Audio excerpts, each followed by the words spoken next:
Off the top of my head, what gives me hope is the people that we sisters have the opportunity to minister with.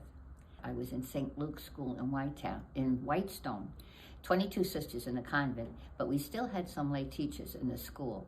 And the first one that I ever worked with closely was a young girl named Lorraine Zarniak, who's her first year teaching and my third year teaching. And we were the team to teach the 7th and 8th grade.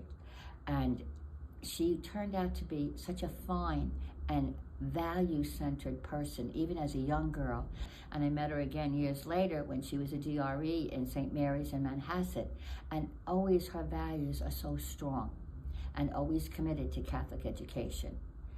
When I was in Opening Word, we would advertise in church bulletins for volunteers. They were so generous in every way. And one example is I had just finished tutoring a student on the citizenship, and she was going to take the exam.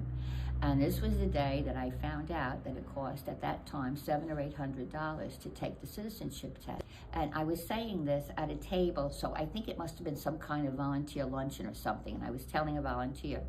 And with that, as I'm explaining that this is expensive and I never knew it, behind me comes another volunteer who very quietly just whispers in my ear, "Jack and I can take care of that." Jack was her husband. The next day, she showed up with a check for $1,000 to be used for that student, to pay for that student. She and her husband were willing to fill the whole bill for that student that they didn't even know. And that's the kind of people that I worked with when I was in Opening Word. When I came here to the Mother House, these people are dedicated to what we're dedicated to. They have our values.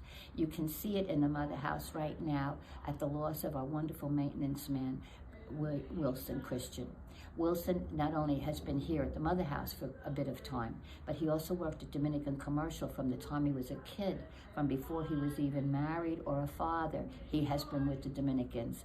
Wilson is not a Catholic, but he even said it, "I'm a Dominican." And he is. And he's a wonderful man. And this building is grieving him. And the people who are grieving him are just as good as he was. We are very blessed. And it does give me hope that the gospel message is surrounding us and continuing. Thank you.